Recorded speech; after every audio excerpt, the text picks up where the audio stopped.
Hoje a gente vai mergulhar numa história sobre aquela linha, sabe? Aquela linha bem fininha entre um amor de verdade e uma fantasia perfeita que no fim acaba destruindo tudo.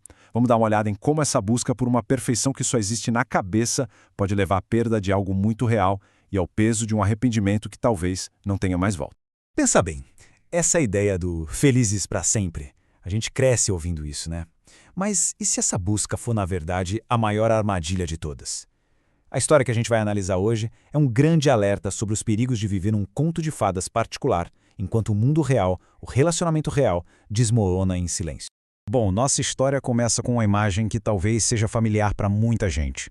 Um relacionamento que, para quem olhava de fora, parecia uma fortaleza, mas por dentro era como um castelo de areia, bonito, mas com fundações super frágeis, porque cada um ali estava vivendo numa realidade completamente diferente.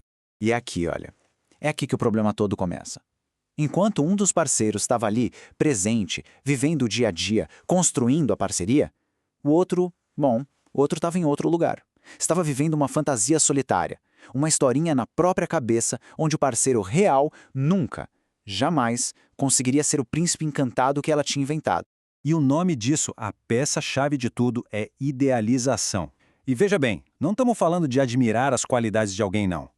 Idealizar é criar uma armadilha. É basicamente construir um pedestal para uma versão de mentira do parceiro. Um pedestal tão alto que a queda da pessoa de verdade se torna inevitável. E a frustração também. Essa citação da Colette Dowling é, assim, cirúrgica. Ela nos apresenta o que ficou conhecido como complexo de Cinderela. A ideia é que mesmo mulheres super fortes e independentes podem carregar lá no fundo um desejo de serem salvas, sabe? De encontrar alguém que resolva tudo. E essa busca por um salvador é o caminho mais curto para a idealização e, claro, para uma decepção gigantesca. E aí, quando a fantasia não bate com a realidade, o que acontece? Bom, nessa história, em vez de conversar com o marido, de levar os problemas para dentro do casamento, a esposa fez algo diferente. Ela começou a terceirizar a relação. Ela buscou conselhos, validação, tudo, em qualquer lugar, menos com a pessoa com quem ela era casada. Para a gente entender melhor essa atitude, uma das fontes que analisamos fala sobre estágios de maturidade. E é bem interessante, porque mostra que muitas pessoas, mesmo já adultas, acabam presas na chamada camada 4, que é, em essência, a camada adolescente. A pessoa está sempre buscando ser amada, reconhecida e acredita que o mundo, e o parceiro, claro, existe para suprir as necessidades dela. É uma postura que torna a parceria de verdade quase impossível. Então, o ponto crucial é este. O casamento se tornou um monólogo. Ela falava sobre a relação com as amigas, com o psicólogo, com todo mundo, menos com a pessoa mais importante, o marido. As intimidades, as vulnerabilidades dele viraram assunto de rodinha de conversa. E claro, nessas conversas ela criava uma narrativa em que ele era sempre o vilão. Ele foi na prática expulso do próprio casamento, sem nem se dar conta disso. E isso virou um ciclo muito destrutivo. A frustração, por ele não ser o ideal que ela criou, se transformava em palavras duras, em ataques cruéis, que iam destruindo a confiança. E depois vinha um pedido de desculpas. Mas o pedido de desculpas da boca para fora, que não mudava nada.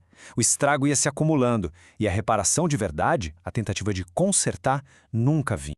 E assim, claro, a gente chega no ponto de ruptura. Uma hora a conta chega. A fantasia mantida na marra por tanto tempo estava prestes a bater de frente de um jeito definitivo com a dura realidade. Este quadro mostra bem o tamanho do abismo que se formou. De um lado, a realidade dele, um parceiro tentando se conectar, participando da vida a dois, buscando diálogo. Do outro, a narrativa que ela contava para todo mundo. Um poço de frustração, de críticas, de reclamações, sempre no papel de vítima. Eram literalmente dois mundos paralelos que já não se comunicavam mais. A metáfora do castelo de cartas é simplesmente perfeita, né? Porque uma relação baseada numa projeção não tem base, não tem estrutura. É frágil. Qualquer sopro de verdade, qualquer conversa honesta pode derrubar tudo. A decepção, nesse caso, não era uma possibilidade, era uma certeza. E agora, o clímax. O momento em que as palavras não ditas, os problemas varridos para debaixo do tapete, culminaram num ponto final. Um ponto final silencioso e definitivo. Depois de anos sentindo essa desconexão, de ser alvo de críticas sem fim e vendo ela fugir de qualquer tentativa de terapia de casal, ele tentou uma última vez. Ele se abriu completamente, se despiu de qualquer armadura e ofereceu a ela o seu eu mais vulnerável, na esperança de, finalmente, ser visto de verdade. E a resposta que ele teve? foi essa: silêncio. Um silêncio que não era de paz nem de reflexão. Era um silêncio de ausência, de indiferença. Naquele momento, a fantasia na cabeça dela era tão grande que a dor real do homem na sua frente simplesmente não conseguiu furar essa bolha. O silêncio foi a resposta mais alta e clara de todas. E foi ali. Acabou. Não teve uma briga final, não teve um drama de cinema. Foi só constatação fria de que não havia mais ninguém do outro lado da ponte. A conexão tinha sido cortada há muito, muito tempo. Aquele silêncio foi só confirmação do fim.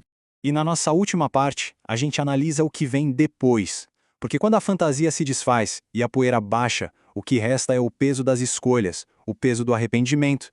O tempo tem um jeito curioso de trazer clareza, né? Anos depois, já sem o parceiro ali para projetar suas fantasias, a névoa começou a se dissipar e só então ela começou a enxergar. Não o homem que ela queria que ele fosse, mas o homem que ele realmente era. Um parceiro incrível, presente, que ela mesma afastou. E com essa clareza veio um arrependimento esmagador.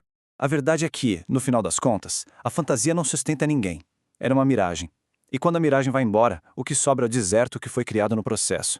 A realidade não era mais sobre o que poderia ter sido, mas sobre o que foi destruído para sempre. O resultado final de tudo é este número. 1. A solidão.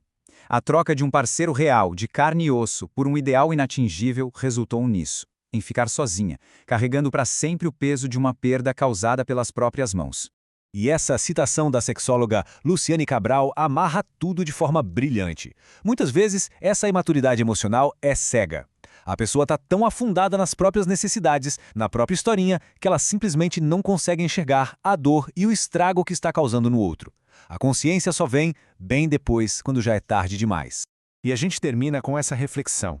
Essa história é um alerta poderoso, né, de quantos amores de verdade são jogados fora nessa busca por um roteiro de conto de fadas.